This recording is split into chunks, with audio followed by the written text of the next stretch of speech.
Hello, everyone. Welcome to this week's episode of Jab Cross Hook. I'm kind of noticing I'm opening every show just going like that. I don't know what that is, but that's the intro, I guess. We are gearing up for this week's UFC Vegas 50. Myself, Iain MacMillan, Amy Kaplan, Reed Wallach. First things first, of course, if you don't know, if you are a new viewer, what we do the first half of the show is that we recap last week's event a little bit, talk a little bit about media today. Amy is our boots on the ground. She was there at media day, so we'll cover that. And then we do a bet draft. What's that? Heels on the ground. That's true. a little bit more fitting. And then we do a bet draft for this weekend's event. Where we draft our bets. Of course, when a bet is taken off the board, nobody else can draft it, and that's how it works. Is Amy frozen for anyone else or just for me? Yeah, for me too. All like right, she's about to scold you also. yeah. Oh, there she's back. She's back. I'm back. I kept getting a message. I was like, what's happening? And we will also be joined today by Jalin Turner, fresh off a win at UFC 272. So excited to talk to him. But first things first, we need to talk about last week because I am once again winless. I have still not won any of these drafts. But our UFC guests are now 2-0. So Jalin has big shoes to fill because Eric Gonzalez got the win for us last week. I'll just bring up the records here to recap what everyone did. He went 2-1 for plus 0.63 units, just ahead of Amy, who went 2-1 for 0.61 unit. And then myself and Reed both went 1-2. Reed minus 0.4 and myself minus 0.3. So I guess I didn't come last place, which is all right. I guess I'll take that. But I need a win. But our UFC fighter guests are now 2-0 on this show. Amy, since you did the best out of all of us, out of the three of us, you are going to choose the draft order. But we will get to that in a bit. We got some things to go over here first. Any reactions from you? You were at the big UFC 272 last week, Amy. Any reactions from being at the event live? I think that at least the main event basically went how most people kind of predicted it was going to go. Colby Covington defeated Jorge Masvidal by unanimous decision. Any reaction from that card at all? Yeah, I mean, it was a great card, obviously. I think something that fans may not realize from how the media handles the card. You as fans watching at home, you think, oh my God, she's so lucky. She gets to go to the fight. She gets to see everything. I am working my butt off during those fights. I did not go into the arena once the entire time because we were in the media tent in the outside.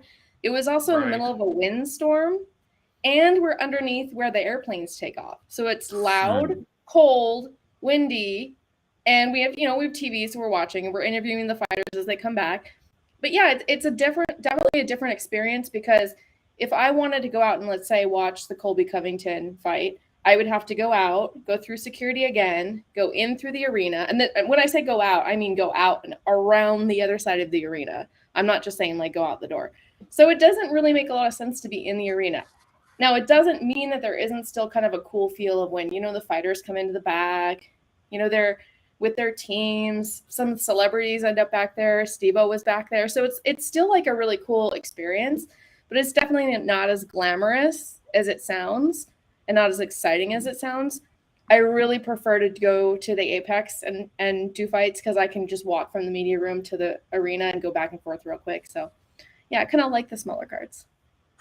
Interesting point. Interesting perspective that a lot of people probably don't think of. Another big storyline from UFC 272, Habib Nurmagomedov inducted to the UFC Hall of Fame.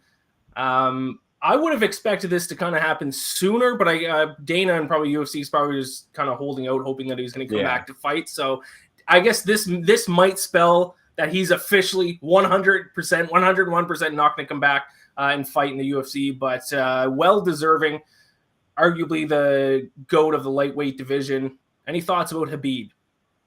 Oh, I got to say, I don't know if you noticed, but yesterday Habib posted a photo of himself in the cage with the big UFC logo on the back, and the caption was just 2 eyeballs.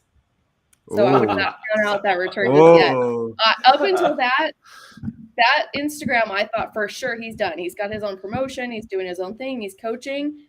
But that Instagram made me go, wait, what? What would he come back for though? Just to compete? 30-0, just to be 30-0. Well, no, Okay. I mean, he would come back. I think he's the type of fighter that would come back if there was a fight that interests him. Because he kind of always said that he needed to, there had to be a reason for him to come back. He's not just That's what I'm going saying. So who makes Khabib bite at that? Like, I don't think Charles Oliveira really, as good as he is, I don't think he really moves the needle, in my opinion. Yeah, I don't know. I don't know that he's necessarily saying he's going to come back right away, but I definitely think that either he's playing with us and he played really, really good, or I don't know. I don't know. Yeah, I don't see necessarily him. I don't see a future opponent yet, but I think he's thinking that that's on his mind. I mean, if you're cornering somebody, he's cornering so many fighters. He's running his own promotion. That itch has got to still be there. I mean, it would be kind of rare for him to just stay retired because UFC fighters like literally never just stay retired. Like UFC fighters average 3.5 retirements each. Like every single person like goes through, like they retire, they leave the gloves in the octagon, they walk off, and then like a month later they're like, I'm back. Yeah, so if he stays retired, he would be one of only few to ever do that. Greg Hardy fought. Oh, sorry, go ahead. No, I just hope he does stay retired. I hope that he breaks that pattern. And I gained a lot of respect from him for the reason he retired and for sticking to the reason he retired, especially after I know Dana was probably offering him up a buttload of money. So I really respected him for that. So part of me hopes that he does stay retired and that he's just playing with us. Certainly possible. Greg Hardy fought this past weekend, lost. I believe his UFC contract is over. Is he done in the UFC? I think someone in the press conference afterwards, maybe Amy, you can speak this, asked him about it, and he didn't even know if it was Greg Hardy's last fight on his contract or not, whether or not he was telling the truth when he said that. Is Greg Hardy done, or are they going to bring him back anymore? It was his last fight on his contract. Dana said he wasn't sure. I do believe Dana. He doesn't pay attention to that kind of stuff. He had a few people. Your picture kind of guy. Yeah, they have a few people that kind of come back with him. He's got like his own PR person. He's got, people that come back. And somebody looked into it while they were asking another question, and they did say to him that it was his last. And God, I hope I never have to see him again. That's my. I mean, it was pretty satisfying just to see him lose that way, though. To be honest, that was if he's gonna keep losing like that, maybe I'll watch that a couple more times. No, I said this last week. He hasn't shown. He's not even a good UFC fighter. So what's the point? Like, I understand, like, former NFL player, whatever, but like I feel like he's a name, right? Yeah, but I feel like the name isn't even a thing anymore. Like, I feel like that whole hype has died down because he's so bad at fighting. So I mean, he got embarrassed. That was like one of the most embarrassing fights I've seen, recently. So I don't really see a cause for bringing him back. There's nothing there. So I hope he's done. Improved either. Yeah, exactly. I just like think it looks like he's not training. He's not doing anything. No. He's barely cutting any weight. Like he's not really. Like what's he doing? Mm-hmm. He's not competing. No. Remember when he used his inhaler between rounds? That was so great. I just get him out of there. Co-main event, should it have been stopped? This is always an interesting conversation that gets brought up once every couple of months. Hinata Moicano showing the heart of a champion. Should that fight have been stopped against Rafael dos Anjos? It went the distance. I know a lot of people who had prop bets on the fight to be finished in one of those later rounds, or for RDA to get the finish inside the distance. Those bettors were not happy with what happened. So do you think that fight should have been stopped? Yeah, like 100%. That was ridiculous. That was a beating. And I took RDA. One of my bigger bets recently was on RDA. I thought the line was crazy, but at the same time, I almost tipped my cap to Moicano. I left more impressed with him. Just the fact that he stayed in there and put up a pretty good fight, even though he was just getting absolutely steamrolled. But what did you expect? He was coming in on a short notice fight. RDA's an elite contender in the lightweight division. What did you expect? So I give credit to Moicano, but shame on his corner not throwing in the towel there, because he looked terrible. And I thought it was crazy when the ref and the doctor were mic'd up talking about how we're going to stop this fight. Like, I thought that was insane that they put that on TV. That was a wild dialogue. He was covering his mic, and then you could still hear it. Hear everything, but you could tell that he was trying to tell the doctor, you got to say no, because I can't I can't, or I don't want to, or whatever the reason. And the doctor was just like, ooh, okay, whatever. I thought it should have been stopped too. And I thought the RDA going easy on him in the last round was definitely because he thought the same thing. He said in the post fight that he wanted the fight to be stopped. Obviously he would have won, but I think he really felt bad for him. Obviously, that almost was a terrible decision because he almost then lost at the end. But I think that nobody would have been upset by that fight getting stopped. Renato Moicano, as tough as they come. He definitely earned himself, though, some brownie points with the UFC for like showing up like that and being game and all that. But again, I'm surprised that they kept it a 5-round fight. I guess RDA trained for a 5-round fight, so they were going to honor that end of his contract. But I talk about tough sledding if you're Moicano. Coming in, going, where'd he go? He went to Brazil, back to Vegas, cut the weight, fought a championship level fighter, in my opinion, for an extra 2 rounds, only just get steamrolled. I mean, just, tough. And then was still throwing at the end. Yeah, no, I credit it. After all that. Crazy. Unbelievable. Let's talk about the main event a little bit. Colby Covington went on to win. It seems pretty clear now that he's the number 2 fighter in that weight class next to Kamaru Usman. I do want to talk about kind of what's next for both these fighters, but the conversation that keeps getting brought up for Colby over and over is a shtick. Some people like it, some people hate it. I have a strong opinion about it. I want to hear your 2 thoughts first, though. Like, is it getting old? Is it fake? Is it real? Does it work to a certain extent? Amy, do you have any thoughts? Oh, I have mixed emotions about this. I believe that it's fake to an extent. I do believe that he is a trash human being as far as like politics goes. But when the mics are out of the way and the cameras are off and it's just the 2 of us, he's a nice, respectful guy. And he seems like he really takes his job seriously, and he really takes the time to think about, what he's going to do and how he's going to portray himself. But that doesn't excuse what comes out of his mouth. Just, in fact, to me, it's almost worse because it's not true. Yeah. It's like if you felt like these terrible things are actually true and this is how you feel, then I could respect you more than if you're doing it for likes or controversy or headlines. Yeah. Amy, I was actually going to ask you, is this more just like an act, like a WWE style act, or like, is this like the actual Colby Covington? So that was interesting. But from a strictly like viewing standpoint, if you win, like it works. You know what I mean? Like it's one of those things where if he's losing and he's like running his mouth like this, then it looks kind of stupid, but he's winning. So he backs it up. He backs up all his trash talk. But I actually think from his long-term outlook, I think he's playing this perfectly. He's basically like has like this vendetta, like this like rap sheet of guys he wants to go and kick the crap out of. So he's just going after them. I think it's genius because he knows he can't beat Usman. So now he's going for these big name fighters that he has beef with from whatever reason, whether it's made up or it's true. And he's going to go and back it up. Like, I think it's an awesome idea that he's going to go and try and fight Dustin Poirier. And we can get into that, Ian, but I think that's totally the move for him. Why go fight Usman again? You'll probably just lose again.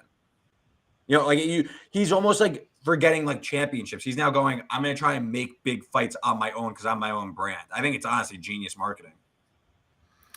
Yeah, my thing with Colby, I mean, I'll leave politics completely out of it. I love a good shtick. My favorite fighter of all time is Chael Sonnen, just because of that. I still laugh how Chael Sonnen will I'll like every now and then say that he's undefeated, and that he never lost a round. But my issue with Colby is it's not creative at all. It's just so predictable. It's like, dude, come up with something a little bit more original than just being like the right-wing guy, like the right-wing Donald Trump supporter guy. It's like, be a little bit more original. Chael Sonnen used it coming up on the mean streets of Westland, Oregon. Like, Chael Sonnen was the best at just being so original and being able to be a straight, keep the straight face on. Colby's it's just not like it's just not an original shtick. It's just predictable. Like, I know what he's gonna say. But he's damn good at fighting, though. Like, irrelevant of it. Oh yeah. No, I'm just talking shtick. Yeah. And he gives the same jokes every time. Like, right. I get that you think that you're going after Dustin Poirier by going through his wife, but like, you only have the one joke that she sleeps with Conor McGregor. It's the same thing with McGregor too. He ran out of jokes with Dustin also. Yeah. So like, move on. Get a better and I mean McGregor's a whole different conversation. Something, like, something else. Not that she's fat. I'm not saying that. Yeah. So yeah, that's kind of my thing with Colby. But we talked about Colby possibly fighting. I don't think that's going to happen. Is there any chance he's going to fight Dustin Poirier? Oh, I think that's what he's setting up. I think it's a smart fight in the sense that, like you said, like why set him up with Usman again? Like it doesn't. Yeah. It's almost right away. Colby's almost in his own like realm right now because he's, in my opinion, I guess like Chimaev is coming up the ranks, but for like at this very moment, it's Usman, it's Covington, and then it's just why would you keep going with welterweights when there's the lightweight right underneath you is stacked with talent and there's like a logjam at the top with Oliveira? Why not call out Dustin, especially if you have beef with him? That could sell. Dustin's is been he like saying he's going down to lightweight? No, Dustin would come up. I'm saying that like the weight class below you has talent. Right. I just like is Poirier gonna go up to welterweight? Like that's such a size difference between those. Like when you're talking about like bantamweight to featherweight, featherweight to lightweight, that's only 10 pounds. From lightweight to welterweight is a big jump. Meet in the middle. And Colby's a big guy. You think that would hold it up though? I feel like if they want to make it happen, they'll make it happen. I think the size difference is too big. Yeah, you think so? I don't even know what you think. That was my reaction, dude. I was like, these guys are never going to fight. Poirier's going to get ragdolled. You make a lot of money. All respect to Poirier, but the size is just. I think though that I don't think the trash talk would work on Dustin. I mean, I think we've already seen that it doesn't work on Dustin, but if he wants someone to come up like that, he's going to have to get them to want to kill him. And I don't know that that's necessarily going to happen with Dustin because he doesn't seem the type that, he's not bothered by people talking trash about his wife. So I don't know. I would like to see it. Okay, I do want to bring on our guest in a second. Right before we bring on our guest, though, I did forget to talk about something at the very top of the show, and that's something that we've done at the top of every show so far. So I do quickly want to go over what we are all drinking tonight. I have changed up because I still haven't won a draft, so I completely changed my strategy here. I went, what was I drinking? Gin last week? Yeah, the gin didn't work. No, so I'll do mine first. I'm back on beer, even though I'm trying to cut beer out of my diet just for tonight here. A little Brooklyn lager. All right. Keeping it local to where I live now. I'm with it. I got to change it up until I find a winner because I'm winless in these drafts. So Brooklyn lager tonight. Reed, what are you drinking? I went back to the Labatt. I liked it honestly, and I didn't have much time, so I didn't have much time to actually look at it so I kind of ran in there and just grabbed something I knew. So we're back on the Labatt train. Let's hope we get a win. I believe it's Labatt Blue. I'm not Canadian, so like it doesn't really fly. It doesn't roll off the tongue as well as when you say it. Okay, I'm just finishing up my peach wine that I talked about a couple episodes ago. Nothing crazy. Stella Artois. Just feels fancy. It's good. I like it. Listen, you're two in a row right now. Keep it up. Between us three, yes. I don't know if we fully decided if when our guest wins the draft, if that's going to be the winner for whoever finishes first out of us three. I mean, working through that. I think I should be the winner. You are the defending champion. Let's say that. Okay. No one's dethroned me yet. It has to go to the judges. If you don't finish the champ, you can't be the champ. Yes, I agree. But let's finally get to our special guest here. Jalin Turner, UFC lightweight, just coming off a huge win over Jamie Mullarkey at UFC 272. Just fought this past weekend. Jalin, hello. Thank you for joining us. Hey, am I in here? Oh, there you are in here. We got you. Nice How you doing, man? Congratulations on the big win. Thank you. I appreciate it. Now, Amy, you've been following Jalen's career for a long time. Tell us about that. Yeah, so I think I mentioned this to Jalin after his fight. I don't know if he knows the full story, but I had a friend who was a manager who was like, hey, I want to sign this guy, but he's still an amateur. He's like, come with me to his fight, take some pictures of his fight so I can kind of be like, look, I come with a photographer. I don't know if he knows what I'm talking about, but so we drive 2 hours out to go check out this guy. And the whole time he's just telling me how great he is. And part of me is like, oh, whatever, So we get there and then, I watch the fights. And then this guy comes out and submits this guy like crazy arm. I think it was an arm bar. It was a crazy. He's like thinking what fight I'm talking about. It was just fucking crazy. And I got this picture of him like hanging upside down, and it was Jalin. And then I was like, okay, yeah, there it is. That's just so you guys know, that's a picture of the back of my camera because that's all that survives of this event. But yeah, it was. Wow. So after that, I've been following him ever since, and I think I've photographed a lot. Whoa, wait, that's not me. Yes, it is. That's not you. Upside down. That's Jamal. No, this whole time I thought it was you. Yeah, that's Jamal. No, that was the CX. It was no. Hold on, I'm going to your Tapology. Hold on. It was. I'll tell you the event it was. Maybe that's not the right picture then. Hold on. I did win by submission that same night though. Okay, then I'm thinking of a different picture. Wait, it was an armbar, right? Nuh-uh, triangle. What? Okay, this was 2015. Now I feel like my brain is scrambled. But we were there for you. We were there for you, Jalin. I don't even remember the match. Who was it? Who was the dude? I'll tell you off air. You didn't sign with it. And I talked to your mom. But Jalin, sorry, we're totally getting off on that. No, I'm not making this experience up. It's just the wrong picture. Okay, all right. But while we're talking about submissions, though, and that, I mean, the knockout this at the main event or at UFC pay-per-view was fantastic over Jamie Mullarkey. I mean, what were you thinking going into that fight? Were you trying to finish him by knockout? Were you going to try and mix in some submission? I know Mullarkey's more of a grapple-based fighter. What was the strategy going into that fight? Honestly, the strategy was just stick and move, have fun, and win. You know, Good strategy. I honestly, I thought he was going to grapple a lot more. Yeah, you know, that's to keep it simple. I thought he was going to grapple and shoot a lot more, so I was like really prepared for that. But he stood and banged with me. I was like, okay, like this is my realm. Like let's do this. So yeah, that was it. So now you've rattled off 4 straight wins, 4 finishes as well. Any idea what's in the store next for you, Jalin? Getting another fight, getting another win, getting another finish. Do you how far away do you I mean, this might be a little bit too far away, but how far away do you think you are from a title shot? Oh shoot. Yeah, I'm in the most stacked division in the UFC, so I think there's a while. But you know, if I keep this up, maybe like another year and a half, you know, 2 years, maybe less. Have you started game planning how you're going to kind of get to the title? Is that something you envision for yourself in the future, is fighting for a title shot? Is it something you even have put any thought behind, or are you just focused on trying to win the next fight? Yeah, we're game planning for that, of course. You know, the goal's always been to be a champion.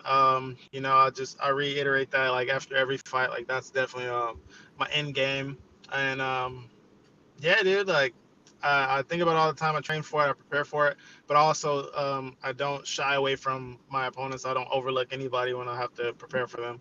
But you know, you prepare for the best, you're gonna eventually have to fight everybody like on the way up. So you know, that's how I look at it. You have 4 straight finishes, and if I'm correct, you haven't gotten a performance bonus in any of those fights, have you? Nope. Why? What's going on? Politics. I can't even tell you. That's unbelievable to me. The finish 2 over TKOs, Mullarkey, 2 submissions. They're all like within like the first 2 rounds. Get this man a bonus. I was really shocked you didn't get one for UFC 272. That was crazy to me. I was too. That was like the one where I was like, I'm definitely getting it. Like I was like sure as shit I was getting it. But yeah, you know, it is what it is. I'm not stressing it. I'm stressing it. I'm gonna give you all my stress. Then you have all of it. I didn't catch the post. No, you go, Ian. Jalin, tell me a little bit about your nickname. You have it on the screen there, Tarantula. Is it true that you're like an arachnophobia, like scared of spiders growing up? Yeah, like I wouldn't. It wasn't like growing up. It was like in the teenage years of my life. So growing up, I was never really afraid of spiders at all. And then I had some friends that hated spiders, and I was like hanging out with them, like they're like my super close friends. We hung out for a couple of years straight, and I just ended up not liking spiders from hanging out with them for some reason. So after that, I was like, dude, I've never been like this. I was like, let me just dive in, just get a pet tarantula and see how it goes. Ooh. And I did that, and it freaked me out at first when I first got it from the pet store. Ended up being a cool pet, and then after that, I just started like doing my research, learning about tarantulas, and yeah, man, I got into it deep. Do you still have a pet tarantula? Yeah, I got like about a little less than 30 right now. Oh my What? god! A little less than 30? 30? Yeah. Oh my god! I saw a cockroach for the first time like a month ago, and I almost died. I almost had a heart attack. I couldn't imagine owning almost 30 tarantulas. Jalin brought one and weighed in with it. Oh my What was god! it? Fight before last? Yeah.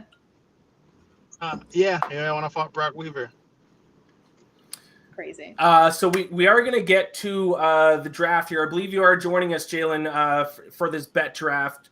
Are you a bettor at all? Do you bet on any UFC fights or any other sports?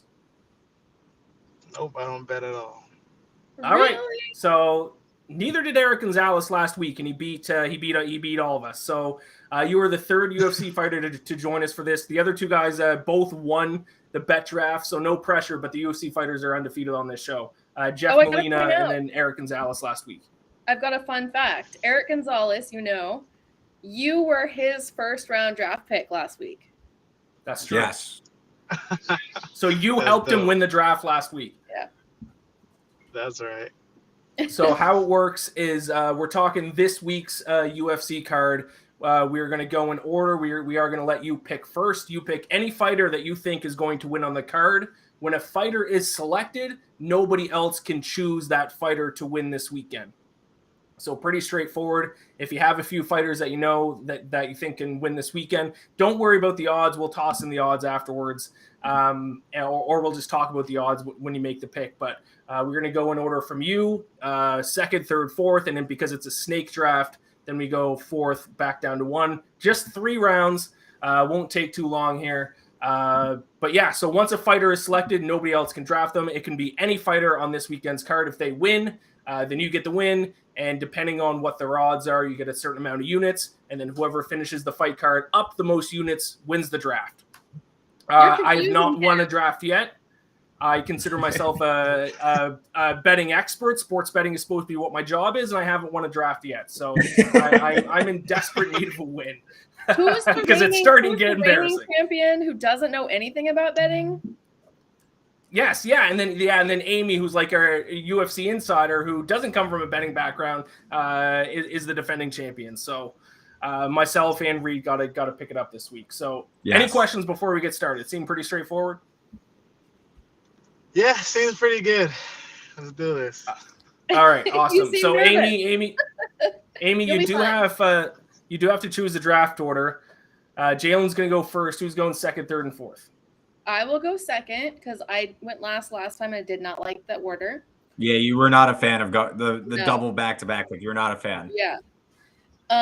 Ian, you will go third, and Reed, you will go last. Okay. Just trying to change it It's up. my first time going. I think it's my first time with the snake, so let's see how it goes. All right, perfect. Then let's get into it. Jalin, you're on the clock. Pick a fighter to win this weekend. Who do you got? And there's no clock. Don't worry. No, you don't know the time limit. Shit. I don't even remember. I don't even know the card. I don't even remember it. Well, okay. So I DM'd it to you. Just all you have to do is pick a name that you think is gonna win. That's it. As the screen goes off. Well, it's he's looking at the DM. He has to look at the list, so it's good. Yeah, I was trying to go back to the list. That's fine. Go, please. Yeah, Yeah, go back yeah, to go it. back to it. Go back to it. All right, let me see if I can. Of course, for the viewers, this weekend's main event: Thiago Santos, Magomed Ankalaev is Yeah, I the was like, main why are event. you I don't snapping? know.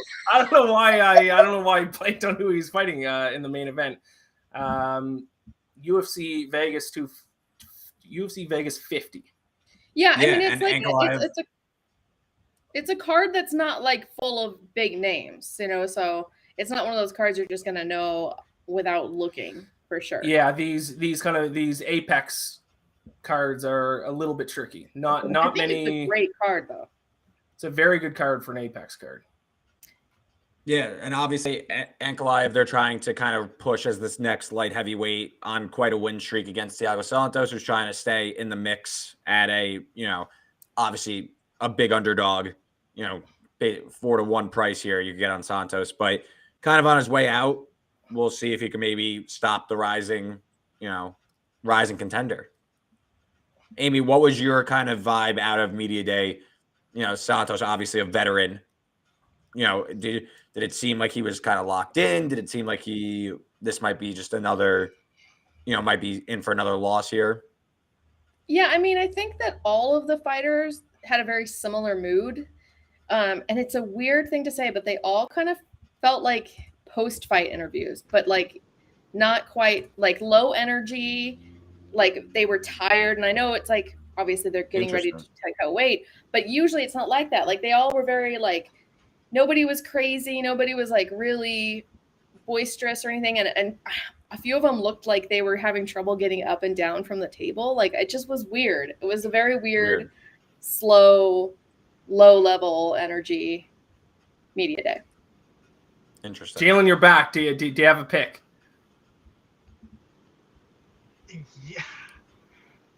Yeah, but I don't. I'm bad at this. You're in my boat because I feel so bad. I'm always like, I don't know.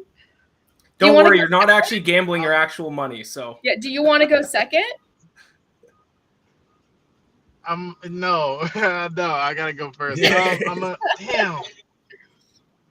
I think I'm gonna go. Fuck. I'll go Alex Pereira. All right. Okay. That was my favorite pick on the board. So good pick. I like it. So Alex Pereira fighting Bruno Silva. Alex Pereira minus 185 favorite in that fight. I believe that's the first fight of the main card. Reed, you said that was going to be your top pick. Yeah, I mean Pereira's coming up the ranks fast. I mean, kickboxing background. He beat Izzy Adesanya as a kickboxer before, so he's coming up real fast. So I know the record's kind of short for MMA, but I mean, this guy has dynamite in his hands. This guy's legit. I think he rolls here. So good pick by Jalin, in my opinion. Beautiful. I love it. Yeah. So Alex Pereira. Jalen's he's like, okay. He's like, yeah. I'm good. He's like, what did I get myself into? What did Amy wrote me into? Amy, you're second, right? Yes, I am second. All right, you're on the clock. Now we need like a little timer or something, make it dramatic, or like Jeopardy music. Not for me. Okay, so I picked him previously, just what was it, 2 weeks ago, and he did well for me then. So I'm gonna go with Terence Mckinney. Of course. And part of that is just like he's one of those guys I just don't want to bet against. It's definitely a tough fight for sure, especially coming, short notice, even though he did just come off a fight. So it's not really short notice because, he obviously was already in a fight camp and all that. But yeah, I got to go with Terence Mckinney. He's my first round. Yeah, it's basically one of those spots where it's like, it's a young guy who's two impressive finishes in the UFC. So it's like, all right, is he for real? Like, we're going to find out. If he is, plus 150 is going to be a great price if you're talking about the odds. Obviously a step up in competition for him. So a big fight for him. I like the pick. He was on my board though too. And then Ian, I believe it's to you.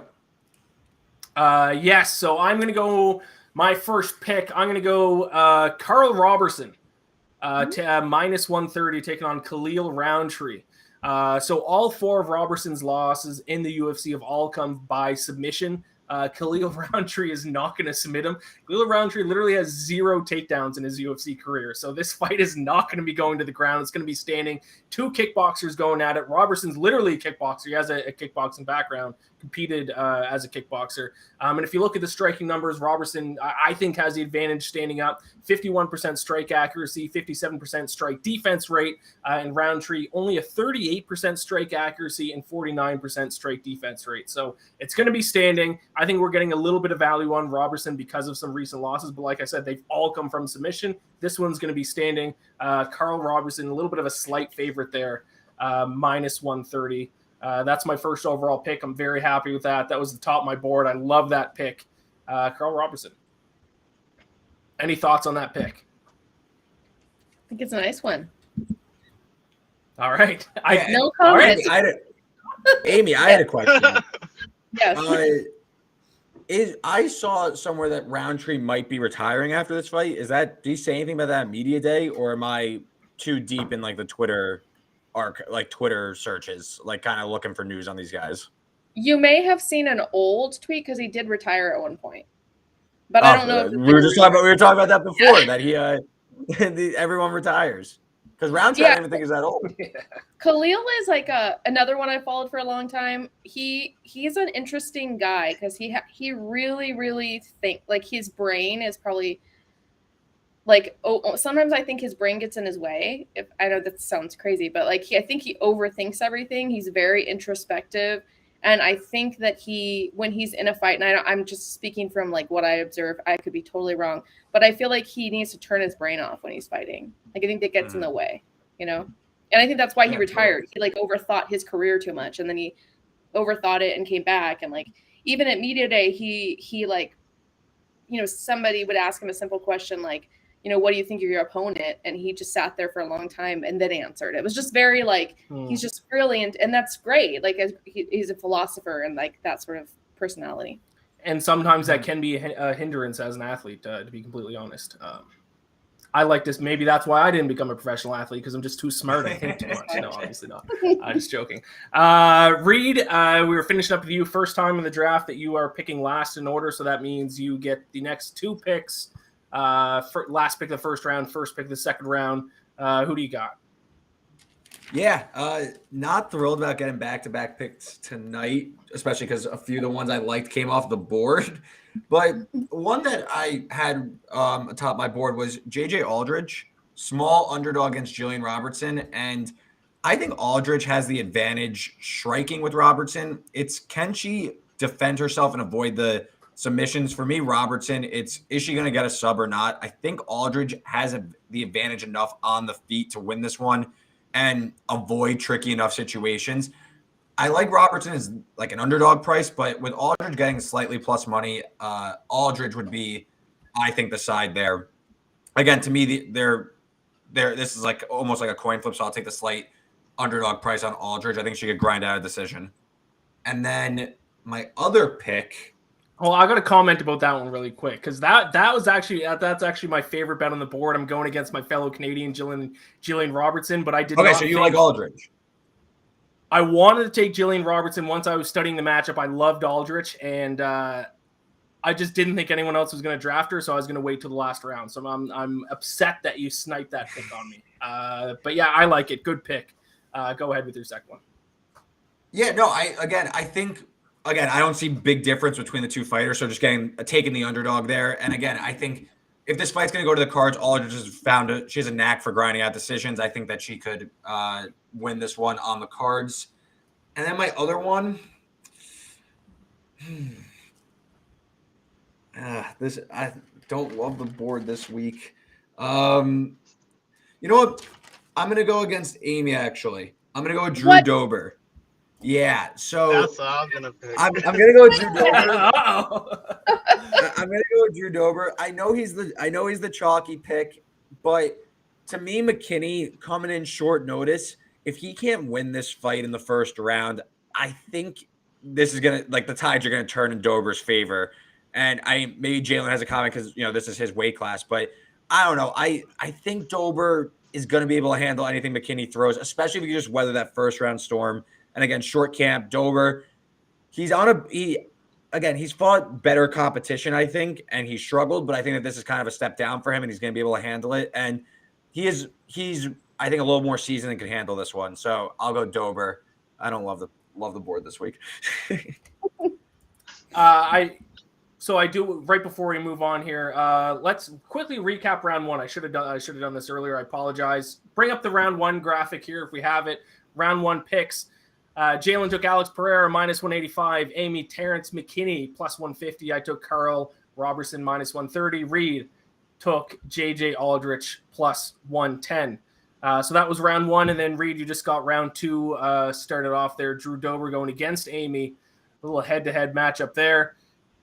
And I'd love to hear Jalen's thoughts because that's his weight class.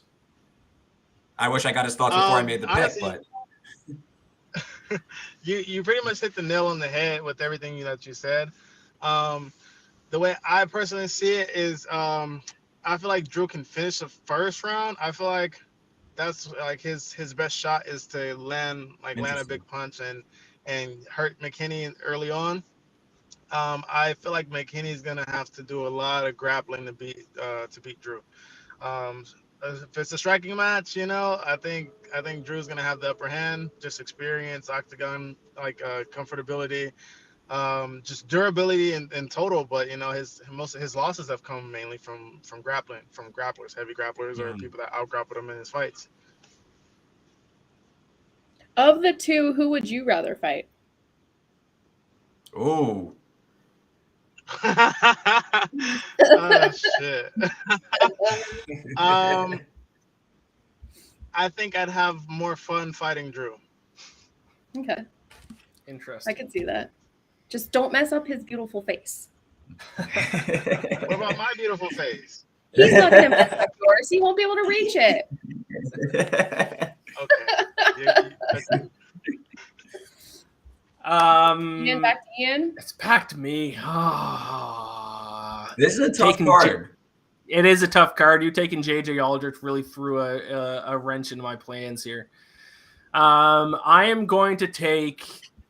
I think I'm going to take the chalky pick here, and I'm usually an underdog guy, or if it's favorites, it's slight favorites. I'm going to take Song Yadong in the co-main event minus 250 against Marlon Moraes. Before you do that, can you explain what chalky pick means to somebody who doesn't bet? Because I don't know what that means. Great question. So a chalky pick means a big favorite. Chalk, when you're just talking about that pick was chalk, it means like it's a big minus money. It's a big favorite, basically, and in simple terms. So if I'm saying it's a chalky pick, it means it's likely going to win, but I mean it's not going to win me a ton of money. Okay. Yeah. So yeah, Song Yadong minus 250. Marlon Moraes. Marlon Moraes has lost 3 straight fights via TKO, and they have not been good finishes. Not good against a guy who has 7 finishes by KO, TKO. I think one of the more underrated fighters in the UFC right now, to be honest, in Song Yadong. So, like I said, there's a little matchup graphic there. I mean, you got a 24-year-old who's just on fire right now against a 33-year-old who's lost 3 straight TKO fights. Not a good matchup. Song Yadong is a big favorite for a reason. Like I said, usually I like underdogs, but I'm gonna lock in a win on this one, I think, or at least I hope. So Song Yadong minus 250. That's my second pick. Amy, we are back to you for your second pick. Okay.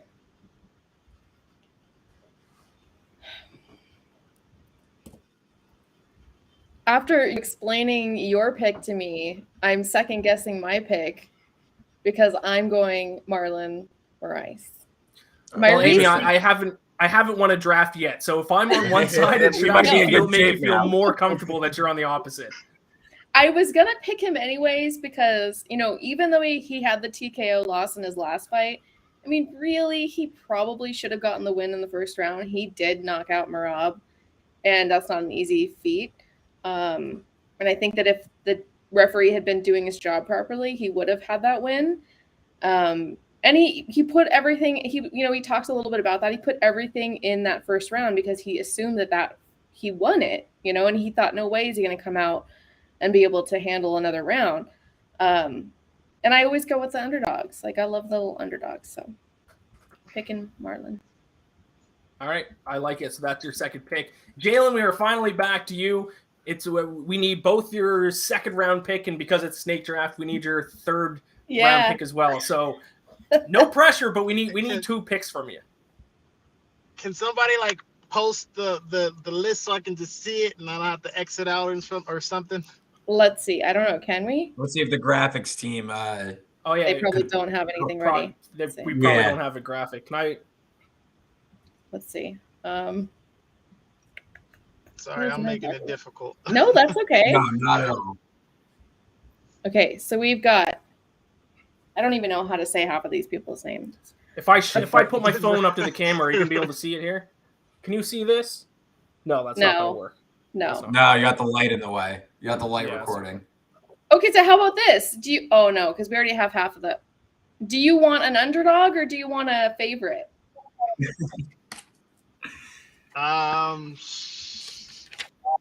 Give me an underdog. Okay, so here are the underdogs. I'll list them all that haven't been picked yet. Sodiq Youssef. What? He's an underdog? No, Sodiq's a favorite. What? No, Sodiq's a favorite. Sodiq's a favorite. No? Well, oh, that's right. Sodiq. Sorry, That's it's backwards. I always read it backwards. Yeah. You want to take Sodiq? Sorry. Yep, you want to? You would take Sodiq though. Okay. Yeah. Yeah. He's a favorite Sodiq's though. a good pick.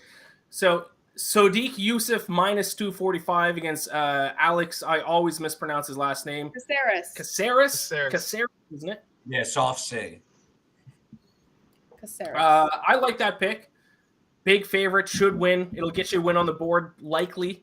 Do you have any? Well, Jalin, you seemed excited that he was on the board. Why? Like, right? You train with him? Do you have you know him well or anything like that? He fought in the Contender Series. I've been following him. Like, we follow each other. I love his fighting style. He always brings a fight. But it's funny because like now that I think about it,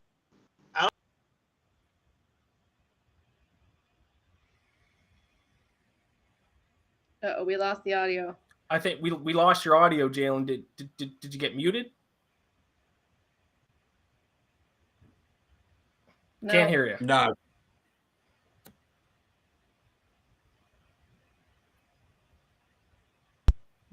I heard a little. Sounds like maybe. Barrier. Maybe? No? can you hear me? Yeah. There we go. Yeah, Yeah, we got you back. Now I can't hear you guys. What? What? I don't know what's going on. We can hear you. Just as you were about to give the Alex. That knocks my whole stuff out of whack. Yeah. There we go. Now, can you hear us? I just need to get a whole little streaming room so I can just hear everything. Can you hear us again?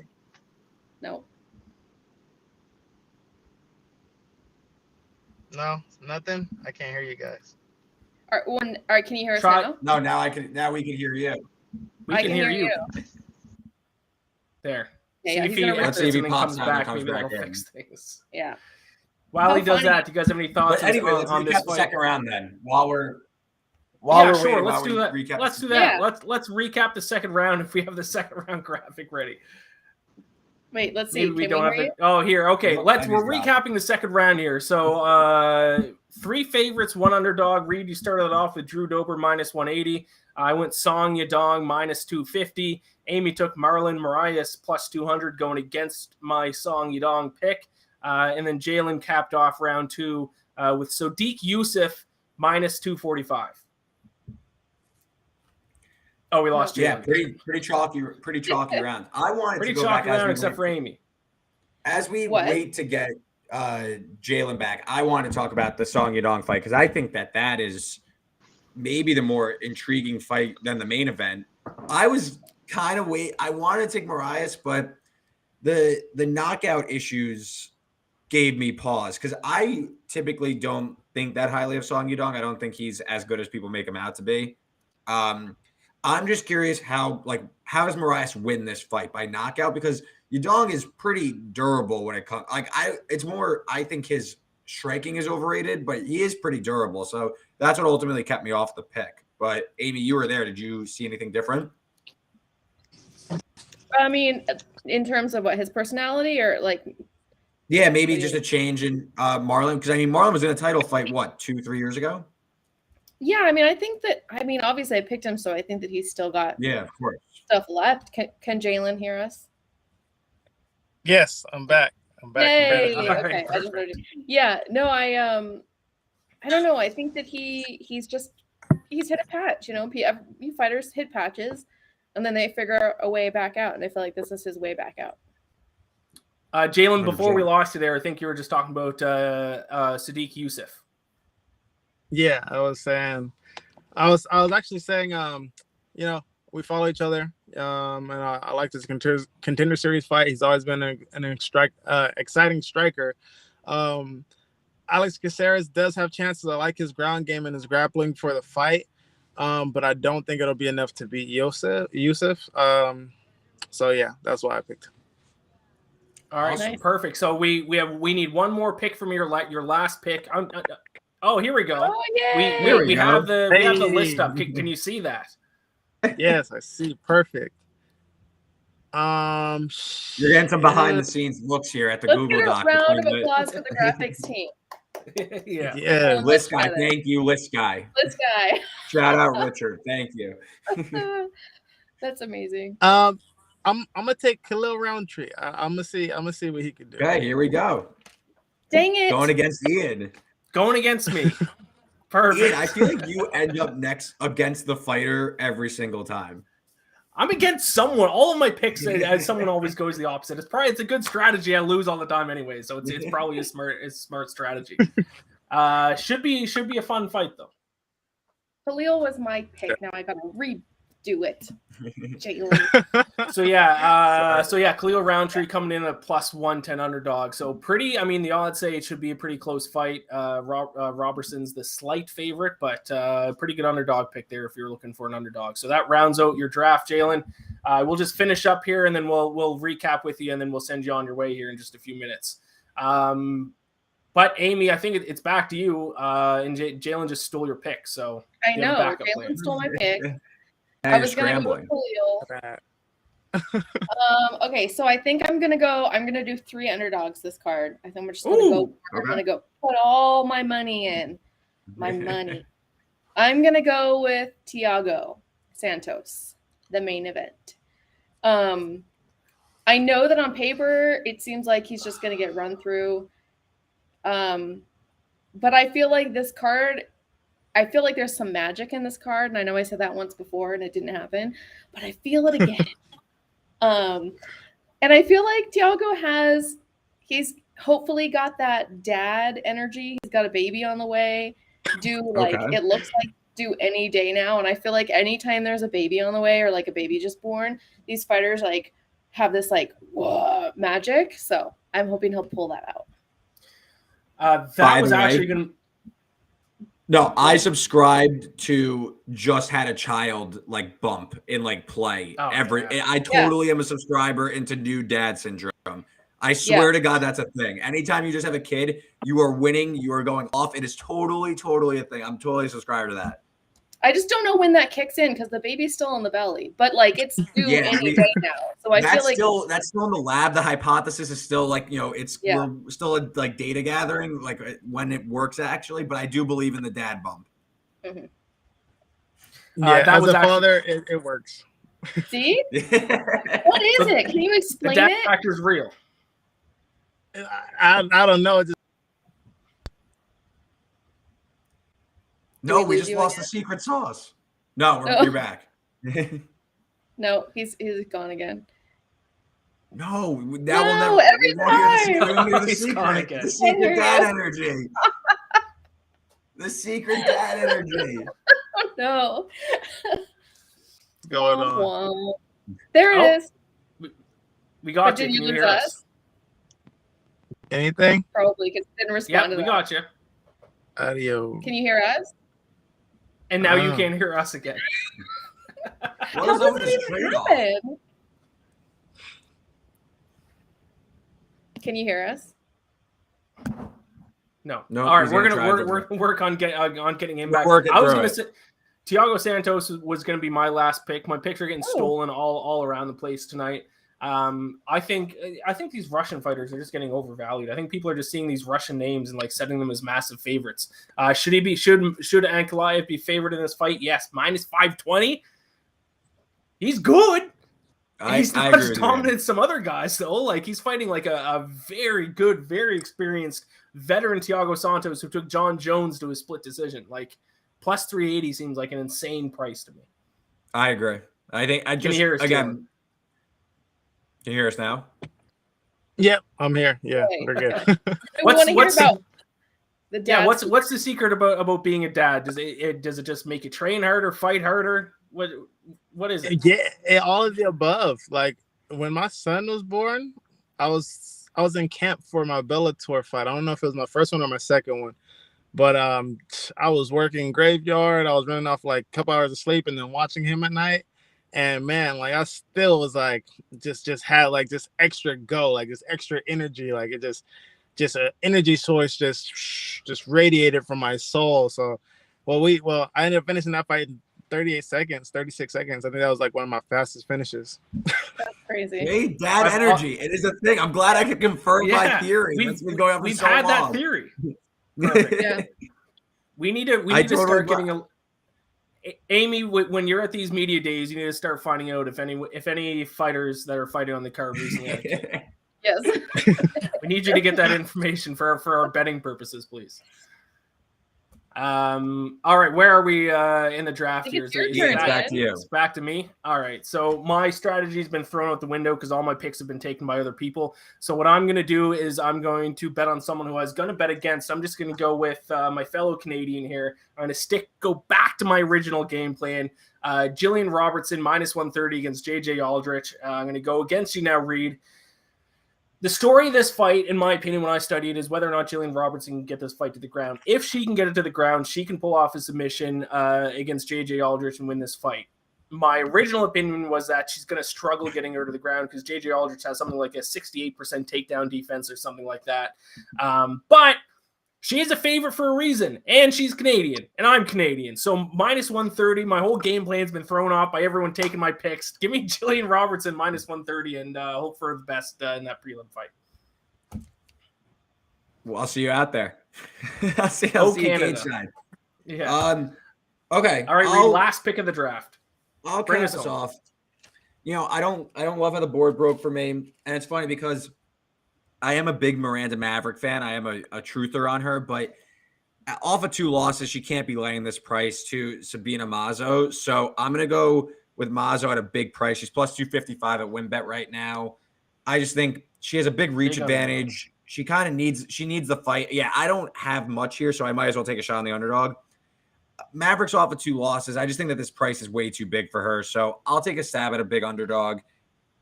Hopefully could keep this close and maybe grind out a decision. I mean, again, like you see in the graphic, she's +5 in reach, so she's able to close the distance and get this to the ground. She can maybe handle Maverick and take a decision, take 2 rounds. So yeah, Mazo plus 255. I think that's a little too wide in my opinion. And that completes the draft. There it is. There you have it. There's the UFC Vegas 50 draft. We're going to bring up a graphic here to recap the whole thing. I'm not comfortable. I'm not happy with my draft whatsoever, going to be honest, and I haven't won one yet. So maybe the fact I don't like my draft is actually going to end up making it a good draft. So the final round was Jalin went Khalil Roundtree +110. Amy went Thiago Santos +380. I went Jalin Robertson -130. Reed went Sabina Mazo +255. So if you're watching this, you can see the full recap of all 4 of our picks. Best luck to everyone. We'll kind of see what happens here. Jalin, like I said, you represent the UFC fighters. UFC fighters are 2-0 heading into this week. No pressure. No pressure. You got big shoes to fill. UFC fighters need to try to stay undefeated on this show. How do you feel about your draft right now? Are you confident at all in the people you picked? I mean, I am. Yeah, I'm pretty confident. Honestly, I don't know. I feel like you guys picked some winners too, so I don't know. It might be. I think we're gonna get a couple draws in this one. Whoa, a couple draws. I like our. He's expecting the chaos. Yeah. Jalin, I appreciate you coming on, my friend. Once again, congratulations on the big finish this past week. 4 straight wins, 4 straight finishes. Get this man a bonus. He deserves it. Get him 2. Get him 3. Get this guy some money. I need it all. It's coming. It's coming. I'm patient. Thank you, my friend. Thank you for joining us. Best of luck, man. Best of luck. Yeah, take care. Of course. Thank you, guys. We couldn't hear him the entire time, but he was awesome. I really appreciate it. He was great. Yeah. And he also confirmed my dad theory, which I swear to God is a thing.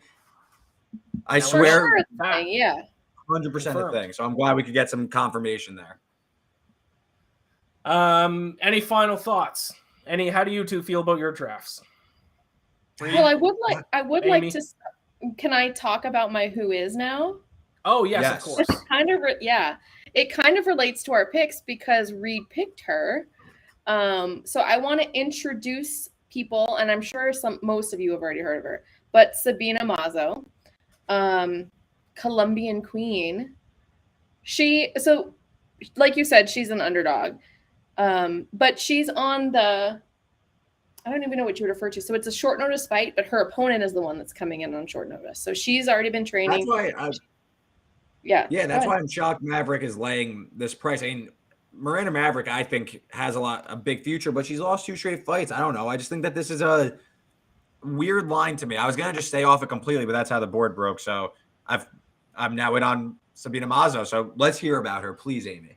Yeah, I mean, I think that Miranda, she has this like powerful persona. She's real muscly and like, has this I don't know, this like aura to her. And Sabina is one of those fighters where like walking down the street, you wouldn't think she fights. But she's crazy. I've been following her for a long time. I just posted today on Twitter a picture I photographed of her kicking her opponent in the face, and her toes are in the girl's mouth. So like she's just one of those like sneaky good fighters, and I think she's had a little bit of a rough patch in the UFC. But this is one thing that a lot of people may not know yet. She left King's MMA, which is where she was training before, and she's now training with Glover Teixeira, which, if you guys remember from a couple weeks ago, is the reason I picked Wellington, who was also an underdog. He also changed his camp and went to go to Glover. So I feel like maybe there's a little bit of something brewing over there in Glover's camp because he's got a lot of people headed over there. I spoke to her as well, and she said that she's actually thinking about moving full-time there. So she must have had a really good time there, and really felt like she learned something, or else she wouldn't be thinking about relocating there. But I also spoke to her and asked her kind of why people should bet on her, and so you can hear what she has to say about herself. First of all, when you step in the cage, you're always thinking that you want to win, and yes, for sure, and I will definitely bet on myself, just because I know the hard work I did. I know how hard I work in absolutely all the parts of MMA, even jiu-jitsu, wrestling, everything, so I don't know, I feel like I have that confidence and I will definitely do it, but I'm not a huge betting person. I actually want to get more into it, because I've never really done it. But I can make sure that there's going to be an exciting fight, and that I'll just give it all for that victory. I'll give my heart, my blood, whatever it takes. But I'm going to step in there and show a little bit of the Colombian queen. Does that make you feel more confident about your pick, Reed? Yeah, kidding me? I honestly didn't even know she switched to Glover's camp. Everything's coming up Glover lately. So this is like the year, I guess, like the year and a half of Glover Teixeira. So sure, let's ride. I'm in. Let's go, Sabina. Bring us home. Do we know the record of the fighters that we featured on these shows? Yeah, I would say we probably shouldn't look at that record. Yeah, no. It just came to my mind. I was like, we've done short notice fighters only, I think, right? So they've kind of been fighting. Yeah, I tend to pick an underdog. Yeah, Okay. I think my like if I had a fight name, my fight name would be underdog because I like the underdogs. I focus on the underdogs. I like to talk to the underdogs. So I'm obviously going to probably feature an underdog. I'm not going to feature a favorite because they're a favorite for a reason. People already kind of know that they're good. So I like to kind of feature somebody that people might be doubting. So yeah, they're probably all going to be underdogs, and a lot of short notice people too as well. So. Right before we close things out, last week we talked a little parlay action. I actually didn't put together a parlay this time. It's actually not a great card for parlays in terms of the general strategy of putting together a few chalky fighters into one parlay and making it bettable. Because surprisingly, and this is pretty rare, especially in recent UFC, where a lot of the fights are like the odds are pretty close. Yes. There's a pick'em on the fight, Damon Jackson and Camuela Kirk. That's a pick'em. Camuela Kirk. Camuela. Roundtree That's and Robertson is somewhat close to a pick'em. There's like a -145 on there, -155. A lot of very close fights. Reed, have you done up any parlay for the folks at home? Yes, we were going with the theory that it is tough to kind of you're not trying to lay chalk, a lot of close fights. So 3 favorites I like, and as I get the final number home, I will do that. Okay, so you want to get 2-to-1 payout. This pays out 2-to-1. Sadiq Youssef. Yeah, Sadiq Youssef, who Jalin said he's been following his career. He loves him. He notes that Alex Caceres, did I get that one right? Caceres. First try, nailed it. Jalin notes that he has some upside, and maybe you don't want to lay -235. Well, you could pair him with who I personally think is a great bet this week, Alex Pereira at -170 in that range. So you're getting 2 favorites, putting them together. That gives you a slight plus money price. But if you also like Song Yadong in the co-main, he's north of -200. You get a +200 payout with those 3 put together. 3 likely winners, but you don't want to lay the chalk. There you go. Put those 3 together, 3 likely winners. Who is the middle one?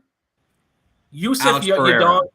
Oh, Alex okay. Pereira, who was Jalen's first pick. I think this guy, if I had to guess, we will be talking about Alex Pereira on next week's show as like wow, he really looked great. Is this guy flying up? Because he beat Izzy Adesanya twice in kickboxing. That's where his Pereira's background. So there's history there. He wants Izzy, and I think he's eventually going to get his chance there.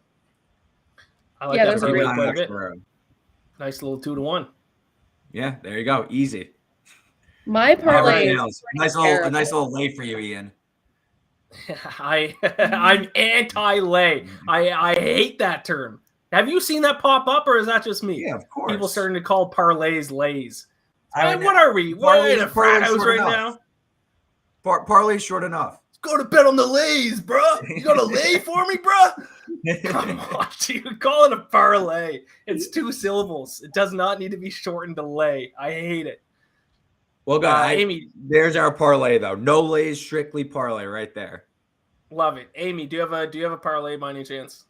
I do, but it's like not. I think I'm just still not quite like in with what you're actually supposed to do with a parlay, which is pick favorites, because I like underdogs. No. So That's what we're here for, though. We're here to work. Okay. We're here to workshop. This is like Reed and Ian's like office hours.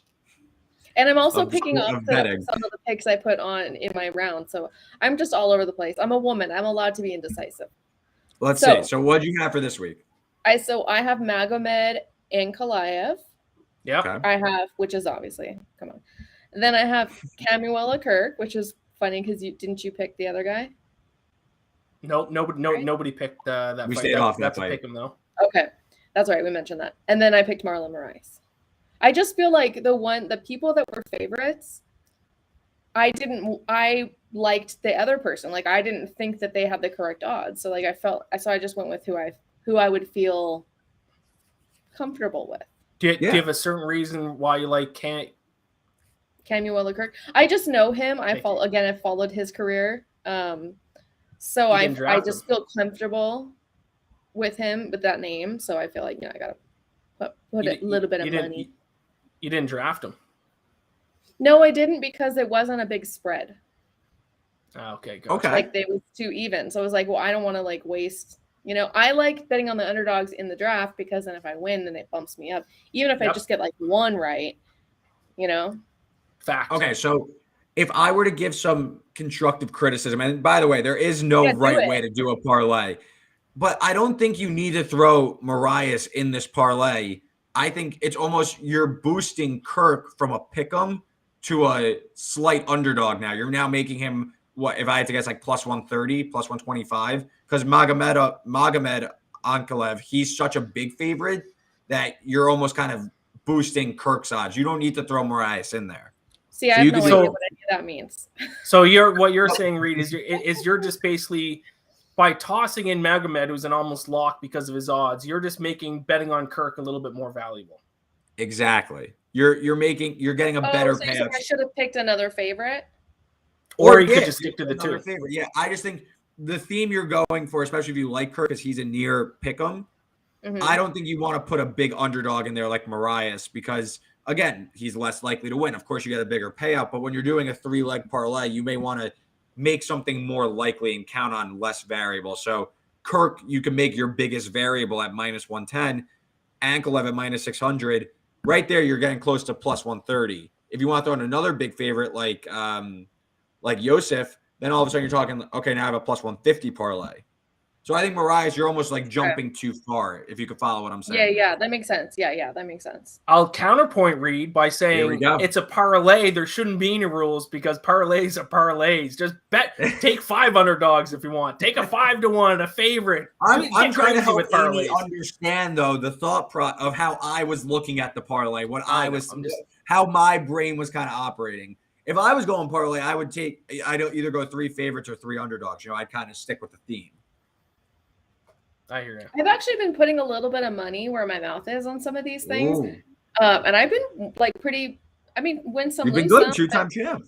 I still have money in my bank, like not my actual bank. I mean, like the website bank, because I'm like, I'll put money in there. Obviously I have money in my bank, but I put some money in there and I said, I'm going to have fun with this. And if once it's gone, it's gone, That's the way to do it. And I have more than I put in. So that's positive. Plus, you win. Plus if you do that when it comes to betting, then you win. Yeah, we should listen to you.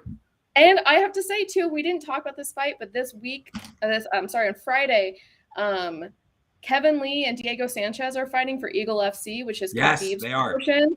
And there's a huge spread between the two of them. So I put a little bit of money on the underdog, which is Diego Sanchez. I don't know. I just feel like I know, like everyone's like, he's going to run through him. I don't know. I have a feeling. I just want to put $10. Do it. That's what it's all about. I assume Diego Sanchez is training with someone else now, right? Oh yeah. He's with somebody else. I don't know if he's with some. I think I know they parted ways. He's not with that same weirdo. Yeah. If he's not with him, then I think he's probably worth a bet because the line's probably based on the fact that he's still with that guy, and that was insane. Well, I think too. That was one of the weirdest things I've ever witnessed in it was very disturbing. Kevin Lee is the type of fighter who will like listen to everybody saying, "Oh, you're going to run through him," and he's going to think, "I'm going to run through him," and he's not going to try. Like he's the kind of fighter I think he will not give him the respect that he needs the opponent.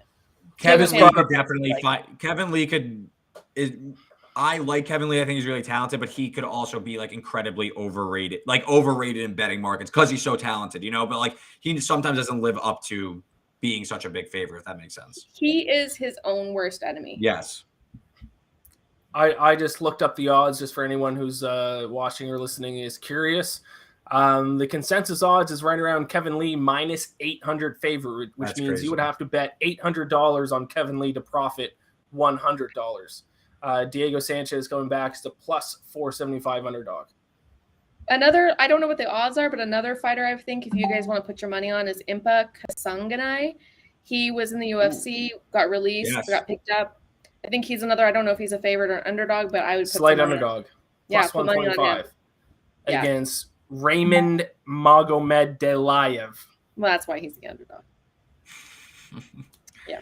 Impa was pretty good, but then he was on the wrong side of that Joaquin Buckley knockout What was it, last summer? 2 summers ago? Yeah. Last summer? I don't know. They're all the same. But I liked him, but Casagne, he's massive too. Yeah. Yeah. He's easily like one of those, like when you're a casual and you're watching and it's like, yeah, I'm betting on that guy. This guy's massive. He's jacked. But he was also like on like the biggest highlight reel knockout like in the past 2 years. So yeah. We have gone on very long. This has been the longest show by far. Any final thoughts? Any final thoughts before we close it out, Reed? No, I'm all set. I hope everyone, does all right on their draft. I'm not as confident, but let's see what happens. That's what it's all about. Amy, final thoughts? No, I'm good. I said all my final thoughts with that Eagle thing that kind of got us off track. My final thoughts are: I pray to Gambler, the gambling god, that I get a win, because I hope that I need this not to be a recurring storyline of me not getting a win in the draft. It's going to become more and more of a thing each passing week now. I hope it doesn't. Let me just get the win just to get it out of the way, my first win. Thank you all for listening, for tuning in. Subscribe to the YouTube channel. For listening to this on the podcast, subscribe to the podcast. Rate it, review it, all that good stuff. Leave us comments. Let us know who you think won the draft or who will win the draft before Sunday. Thank you to Jalin Turner for joining us. We'll see if he can continue the UFC fighter streak of winning the draft for us. Best of luck to you two. Best of luck to me. Best of luck to everyone watching with your UFC picks this weekend. And we'll be back next week. Is next week the England card? No, wait. Yes, because we're doing new 6:00 Eastern on Wednesday. Next Wednesday, we're doing it a little bit early. If you're tuning in live. Thank you for reminding me, Reed. That was important. That's what I'm here for. An hour earlier, 6 p.m. Eastern. Thank you all for tuning in, for watching, for listening, all that good stuff. We'll talk to you next week.